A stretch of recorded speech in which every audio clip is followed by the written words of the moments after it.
Friends, welcome to my channel. Before listening to this story, I will ask you to like and subscribe. It's not difficult for you, but it's nice for me, and we're starting. Jolene Bukowski is a short, curvaceous woman with shoulder-length dark brown hair and gray-blue eyes. She is Rob Bukowski's longtime wife, and together they own my favorite jewelry store. Jolene and I were working on the design of a custom-made necklace for my wife for our upcoming 20th wedding anniversary. At a custom stone store, I bought a large piece of malachite, a turquoise stone that is not often found in large pieces, and Jolene and I were figuring out how to set this egg-shaped stone so that it would become really bright.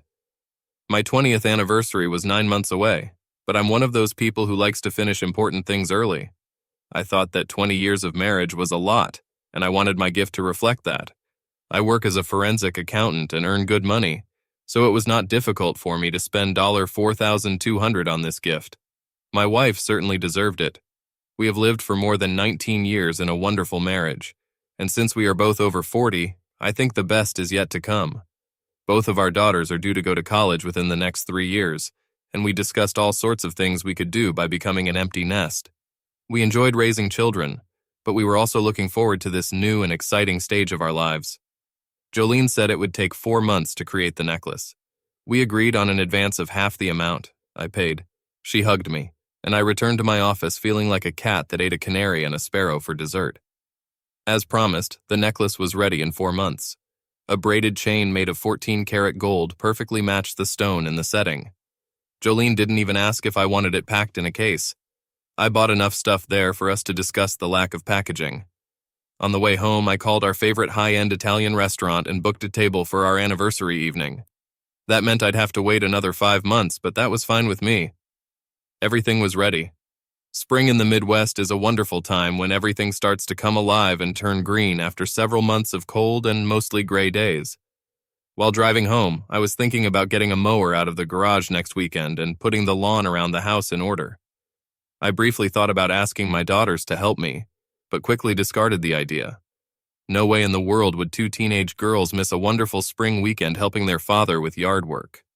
I chuckled to myself at my insanity as I squeezed my car into the garage next to my wife's car.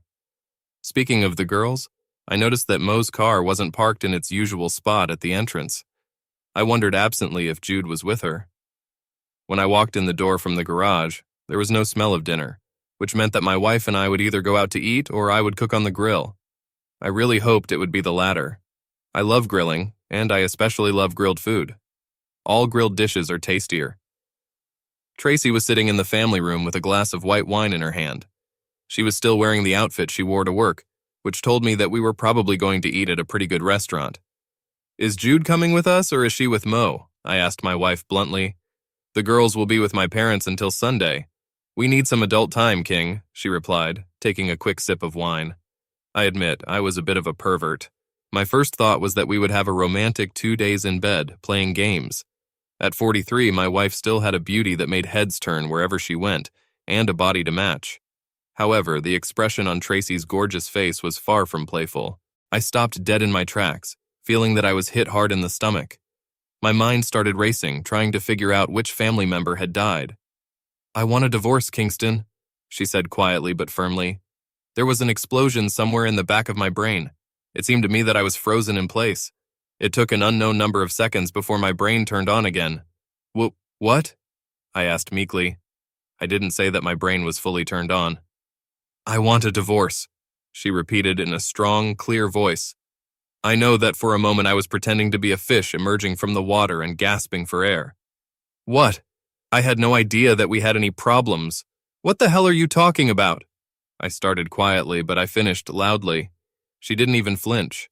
She just kept looking right at me, practically looking right through me. Who is this woman? I bought some time by going to my well-stocked liquor cabinet and hesitated a bit about what to choose for myself. Let's see. Tequila. No, this is for joyful events, parties. Bourbon. No, it's too mundane. Rye, this is a good strong whiskey. No, not serious enough for this situation. Scotch single malt. Serious. Very serious, I muttered as if to myself. I poured the equivalent of 2 glasses and added 2 teaspoons of water to the glass. When he turned to his wife, her gaze turned fierce. "Okay, the task is completed. Now we're both a little out of our depth. What's going on, baby? We didn't talk much. I thought everything was fine. Even better than good, I said. I love you, King, and I always will, but I'm not attracted to you anymore, she said. I want to feel attracted again, but I won't cheat on you. I need to get divorced in order to be free and find someone I can fall in love with. I suddenly felt like I was about to throw up. Instead, I took a good sip of my Glenmorangie and felt the liquid moving out of my mouth, down my throat and into my stomach. Out of the blue, I understand that you don't want to cheat on me, but you want to end us without even giving us a chance to come back, I asked. It's over between us, King. Why spoil the memory of what we had? Then everything can only go downhill. And to answer your unasked question, there is no one yet. I wish we could stay friends. If we get this over with now, I think we can do it. And get an adult divorce, without all that antagonism shit, Tracy said. Does this mean that you will be reasonable about alimony? I asked. And you understand that the girls would prefer to stay in the house with me? Yes, she said affirmatively. Tracy stayed true to her word, at least with regard to alimony. However, I was surprised when a summons was brought to my office on Monday morning. This meant that all this had been prepared for a long time, and I was also a little disappointed that she arranged to give it to me at work. Considering that we talked about it, I felt that she could serve me at home. It would certainly have played better if she had wanted us to remain friends, as she claimed. The next day, I took a couple of hours off and took the documents to my lawyer, who was my boss's lawyer when he got divorced 5 years ago. She told me it was a good deal, and if I signed it, she could start acting right now. It will take about 6 months, and I will find myself in the divorce statistics. Like that. My daughters were just as surprised by their mother's request as I was when we told them that Sunday morning about Tracy's request for a divorce after they returned home from her parents. What have you done, Dad? Mo practically yelled at me after Tracy posted her scoop. I expected a negative reaction, but I was not ready for the attack, especially since I was not the initiator of this act. It's not my fault. Not my choice. It's not my fault, I said. Mo looked from me to her mother. Tracy lowered her eyes. This was the first time she didn't look completely in control of the situation. Maureen, an 18-year-old high school student, was practically Tracy's doppelganger, both in appearance and behavior. She crossed her arms under her chest and glared at Tracy. As she had so many times before in our marriage, Tracy looked at me, expecting me to come to her aid with an explanation. I raised my eyebrows and raised my hands in surrender. Your circus, yours and the monkeys, I said. Tracy looked at both girls. Judith is 16 years old and a graduate. It took 10 minutes to explain everything to the girls. The question and answer period took another 10 minutes. Excuses and apologies took another 5 minutes. I'm sorry, Dad. I guess I was too hasty, Mo said when Tracy was done with everything. Then she turned back to her mother. What the hell are you, you fool? Did you just throw away almost 20 years of living with the sweetest guy in the world? On a whim? This is a bad joke, right? She shouted at Tracy. Tracy stuttered and stammered. She explained everything to the girls no better than she explained it to me. She repeated that she had not cheated on me and did not want to cheat on me. We continued to live in our house. I stayed in the guest room until the divorce was finalized. 2 weeks later, my neighbor John Regan, who lives 2 doors down from our house, unexpectedly called me. Mo, Jude, and I were eating a couple of pizzas for dinner since Tracy was working late. It was something she sometimes had to do during her 15 years at First Financial, so the girls and I usually used it as an opportunity to get something delicious for dinner. Do you have a minute, King, to talk without the girls? John asked in the tone I usually heard from the Undertaker. Let's go to my office, John, I said, getting up from the kitchen table. Both girls looked at me. I nodded and left the table. So, John, what happened? I asked. Are you and Tracy okay? Do you understand what I mean? John asked uncertainly. I knew exactly what John Regan was asking. I quickly discussed with myself whether I wanted to cover for my future ex-wife. No, we're not all right, I replied. She filed for divorce 2 weeks ago. And what? The silence lasted about 5 seconds, after which he cleared his throat. Because she's in the back room of Beef and Spuds playing kiss-off with some young guy. Helen almost spat out her food when they entered hand in hand, and almost died of a heart attack when they kissed. Damn, I said softly. Thanks for the information. After finishing the conversation, I looked at the faces of my daughters who entered the room. If she was telling the truth about not cheating on me before, then I think it will be over tonight, or very soon in the future, I said sadly. However, she also told me that she wasn't dating anyone, so both girls burst into tears and hugged me. Tracy entered the house around 9. We were sitting in the family room watching TV. When she stopped on the threshold, the girls and I exchanged glances, and then, without saying anything, returned to watching. Tracy pouted and left. We noticed that she hadn't jumped into the shower, and knowing glances flashed between us. Tracy worked late the following Wednesday. The girls and I discussed that she was trying to deflect our suspicions by being late on different days. However, this time, when she came in, we heard the shower start working a few minutes later. Although she sued me, I wasn't sure I had enough information, so I asked my lawyer if she had a private investigator in mind. The investigator my lawyer hired reported back a month later, and it was not surprising when he said that every time Tracy went out, she was with the same man. And yes, she and her partner made love several times. I was surprised when it turned out that the lover was her immediate superior, Vice President Johann Wessler. Wessler had transferred to this position a year earlier from the firm's Buffalo office. He is a 35-year-old Dutchman who moved to the United States 13 years ago. A handsome, fit, blonde son of a bitch, about 6'8" and weighing 90 kilograms, well-built, judging by the photos that the private investigator had. I admit I was devastated. Tracy and I have been together for almost 22 years, counting the 2 years that we dated before the wedding. I consider myself a decent guy, but Tracy is at least 2 steps above me in appearance. For a long time, I wondered how lucky I was to get this goddess. We became close from the very beginning, and I thought that every year our marriage was getting better, at least until she told me that I was very wrong. About a month later, on a Saturday morning, Tracy was sick in the bathroom while the girls and I were having breakfast. The girls flinched when they heard their mother vomiting, and I was grinning from ear to ear. "Doesn't that bother you?" Jude finally asked. "It's disgusting." "No, it just brings back old memories," I replied. "About what?" Jude asked. At that moment, Tracy staggered into the kitchen. "Morning sickness," I exclaimed joyfully. "Do you feel like shit, my unfaithful wife?" Tracy looked up at my exclamation. Her eyes widened. No, I didn't cheat on you." "Stop it," she screamed. "No, you did, my dear, and for several weeks now after she filed for divorce. Technically, we are still married and will be married for a few more weeks. That makes you both a liar and a cheater, my dear wife. Besides, she's pregnant." Both of my daughters stared wide-eyed at their mother, who in turn stared at me with wide eyes. "Don't you remember how bad you were with Jude?" I asked. "Oh no, I forgot," she replied. "Oh my God, Mom. Did you get knocked up by another man while you're still married to Dad? I'm glad I'm going to college soon. Otherwise I would never have been able to meet my friend's eyes," Mo said. "You always taught me not to be a cheater. And then you turned into Sally the cheater." "It's just wonderful. I have 2 more years before I leave so everyone can rub my face in that you're a cheater," Jude said. "I'm not a cheater," Tracy shouted. "No, you're a cheater," I said quietly.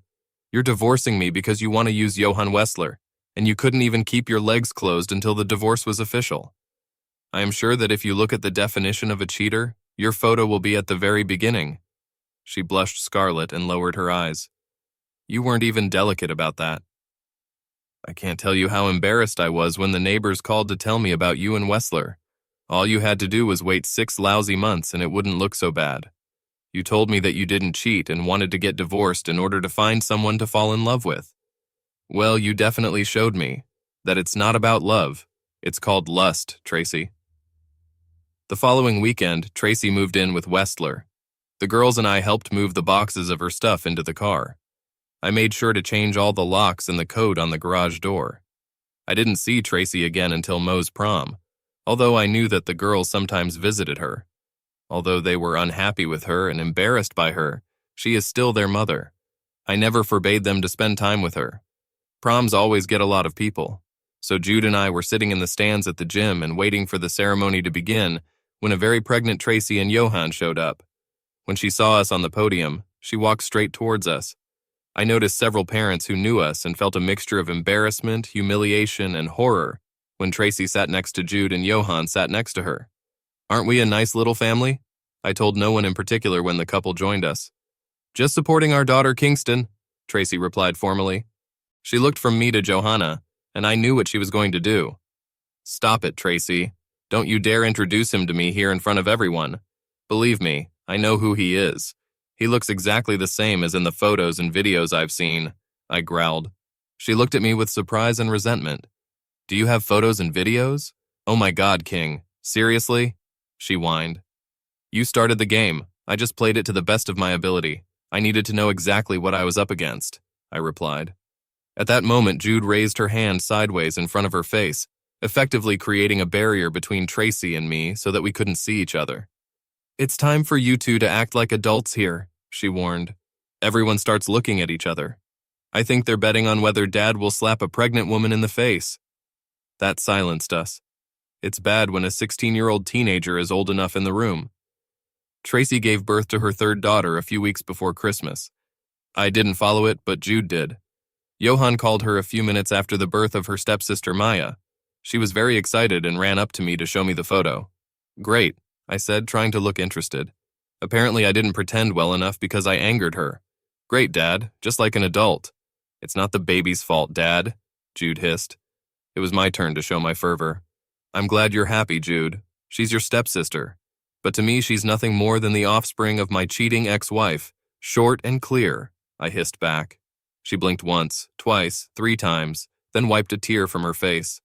I'm sorry, Dad, she said, almost in a whisper. I got carried away. I didn't think about it.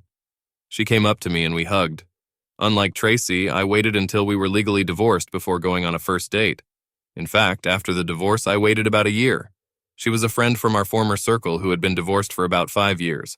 I thought Emma was almost expecting a call when I made it. However, she looked inspired and agreed without hesitation. I was glad because, to tell the truth, I hadn't been on a date in a long time, especially with someone not named Tracy. Emma was a tall, slender, red-haired girl about my age. She was actually more of a friend of Tracy's than mine, but I took the safe path instead of trying with someone I wasn't that close to. At least I thought it was a safe way. That thought vanished when she opened the door in a low-cut royal blue dress that fit her as if it had been made especially for her. Did I mention that the hemline was mid-thigh at best? I almost suffocated on her porch. And this is for a Shakespeare play followed by a meal in a British pub restaurant. Oh, I whispered, unable to say anything more. I suppose you approve of my dress, she said, smiling broadly. All I could do was nod like a dumb bastard. How about we go inside and have a few drinks until you find your voice, King? What is it? She asked. I smiled and nodded. I hoped that the voice would return soon. My voice came back and we had a great evening out, and then a great night inside. It was her voice that made all the noise when I returned to the land of love with a vengeance. I have a tendency to overanalyze, and I was constantly analyzing when we returned to her house after eating and playing. I always want to think that you're satisfying your woman, but for the last 2 decades, only Tracy's opinion has been with me, so I had to hope that she was telling me the truth. Emma gave me a very encouraging second opinion, which spurred me to great heights. She asked me to stay the night, and I seriously thought about it, but I didn't warn Jude and decided it was time for me to go home. She kindly gave me a reprieve when I explained everything. Thanks for a great night, King. I would love to repeat it sometime. She was delighted. Bingo. I entered my house a little after 1 a.m. and was surprised to see Jude lying on the couch in the family room watching TV. You look no worse on the outside, but you came back much later than I expected. Is my father in the game? What is it? She asked. I blushed deeply. Jude is already 17 years old and she lives in the real world. Now you understand, Dad, how it feels when sometimes you tease me when I come home from a date, she said with a smirk on her pretty face. May I assume that Mrs. Donovan is a good date partner? I blushed again. I was sure she didn't need an answer, and she wasn't expecting one. Jude regularly communicated with her mother and child, and even sat with Tracy for a while. Everything was fine with me. We just didn't have to talk about her sleeping over at the Wessler house. It is noteworthy that Tracy did not marry Johan. About a year later, I assumed that she would do it only after she had sucked all 5 years of alimony out of me. I guess I shouldn't have been surprised. The phone call from Rayanne Lincoln came out of the blue. Rayanne was one of Tracy's employees at First Financial. We talked several times at various events where the spouses were present, but I can't say that we were particularly friendly or had any kind of connection. My first thought was that this was some kind of setup. Rayanne divorced about 5 years ago after she caught her husband cheating. She was tall for a woman with big breasts and a muscular ass. She had big brown eyes, a shock of long brown curls, and flawless mocha-colored skin. "Kingston, I'm not sure you remember me," she began. When I answered the call, the caller ID showed who it was, so I immediately started aggressively. The best defense is a good offense, a kind of strategy. "Of course I remember you. It's hard to forget the volleyball goddess," I replied. "About 15 years ago, Ray Ann played volleyball at the University of Pennsylvania. She still looked like she could walk onto the set. I think I surprised her by remembering this fact." "Wow, you remember me?" She hesitated. "Maybe we'll go to a date?" "What is it?" she asked. "Well, I mean, you're not married anymore." I must admit I did not expect such a turn of events. "I've just been asked out by a beautiful woman, my ex-wife's ex-colleague. If this is some kind of setup, I'm ready to try." "Tracy always said you were a great guy, and I could use a little bit of that in my life right now," she said. "I could use a chat with the goddess right now. I agree." We visited an art museum and then went to a barbecue restaurant. It was a normal day, so she put on skinny jeans and a hoodie. For most women, this outfit would probably be forgotten, but with that booty writhing in jeans, I would never be able to forget about it. Several times during the day, she caught me staring at that ass. She had the grace to smile every time she did it. "I'm sorry. I must have left my cool at home today," I muttered after she caught me one day. My face was very red. I just had a great time with her. Got a chaste kiss on the cheek while dropping her off at her apartment.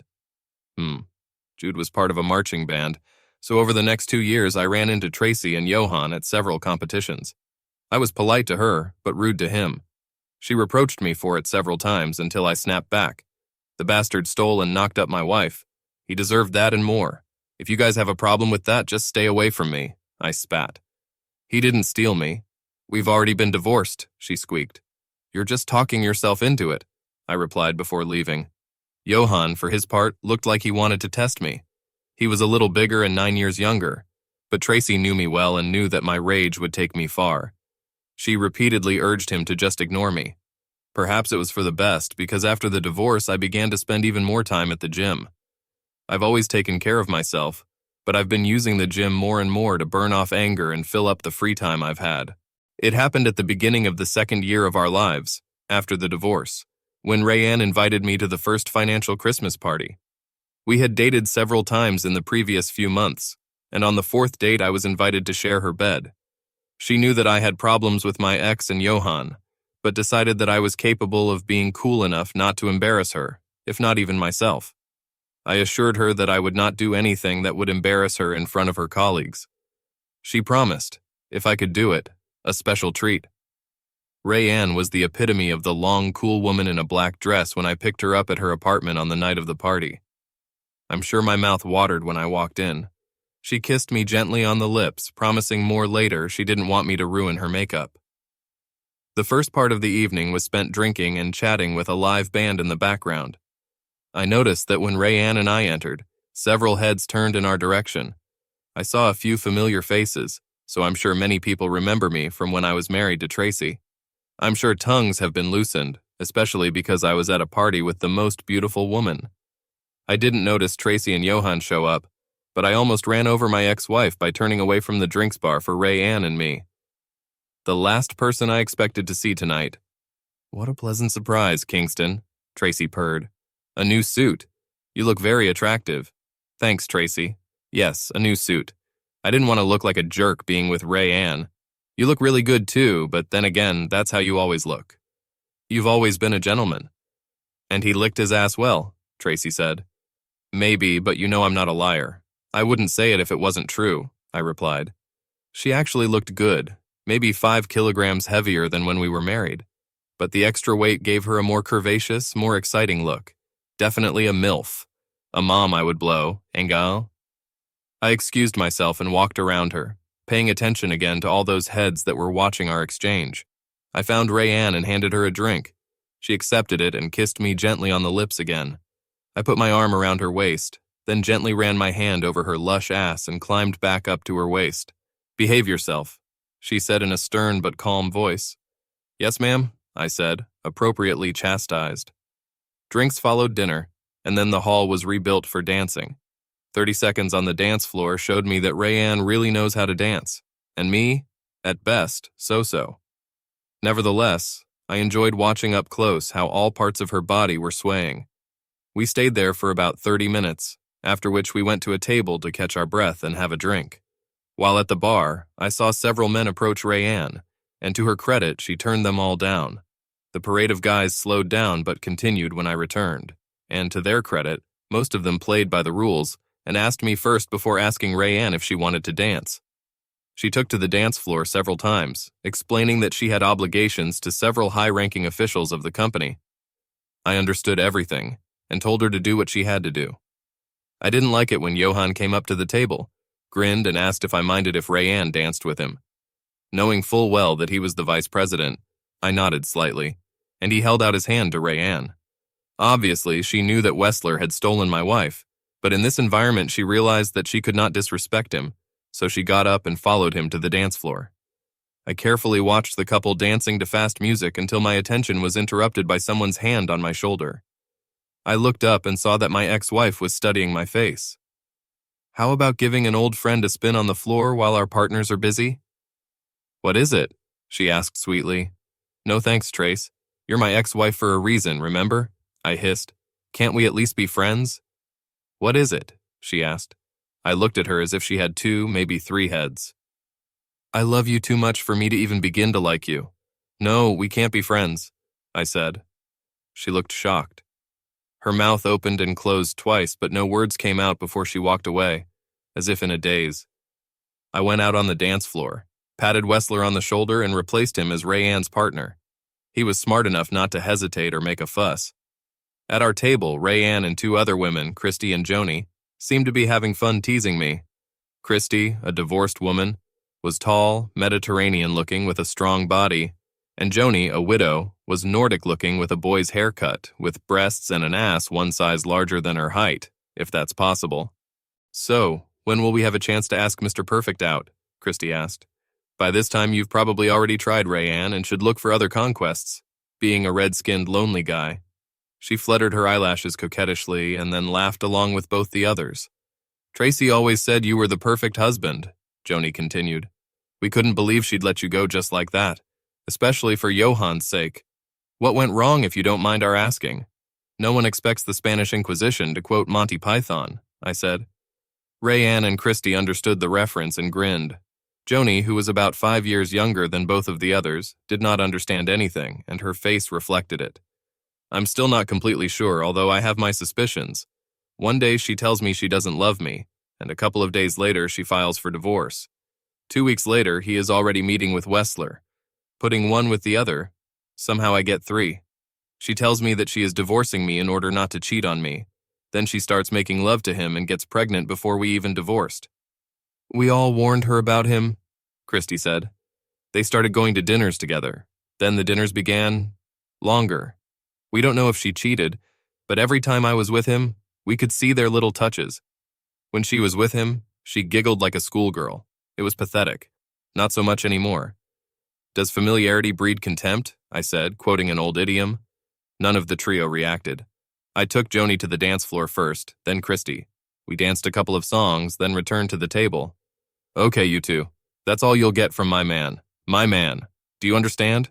Rayanne said sharply. I heard the metal in her voice, and I realized that the other women had caught it too. However, I had to work on myself a little bit. "Wait a minute. Does this mean that I won't be able to try these two?" I asked in the most innocent tone. "Only if you don't need them anymore," Rayanne said, covering my genitals with her hand for a second. "I'm not indifferent to possessive eggs." So he leaned over to Rayanne and pressed his lips to hers. She responded by opening her mouth and accepting my tongue, and the kiss went from hot to scalding. This went on for a while until someone cleared his throat. "Oh, please, you two. Don't make me tell you to get a room, that would be so corny," Joni said.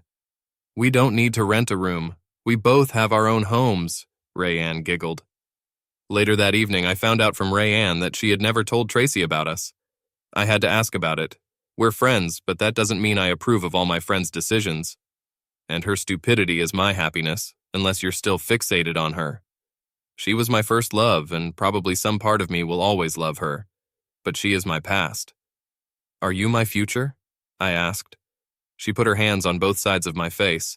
Her eyes were practically glowing. She pressed her lips to mine. 2 months later, I made an offer. 6 months after that, we got married. Although Rayanne and Tracy were pretty good friends, we didn't invite her to the wedding. She said she understood everything when she and Rayanne talked. A couple of years later, Johan returned to Holland, leaving Tracy to raise their daughter alone. At least this freak kept sending money. My daughters kept in touch with Tracy and their stepsister, but, as I asked, they did not tell me about Tracy's life. The girls said that their mother had asked them several times to try to persuade me to talk to her, but none of them wanted to do it. Rayanne also kept her at a distance, not even inviting her to our house. Unable to withstand all these machinations, Tracy eventually came to me directly. "We've had 23 good years, King," she said. "The least you can do is give me some time to talk to you. I still love you." "Yes, I know. It's just that you're not attracted to me anymore. And I love you too much for me to ever even start liking you, Tracy. So don't expect me to be your friend."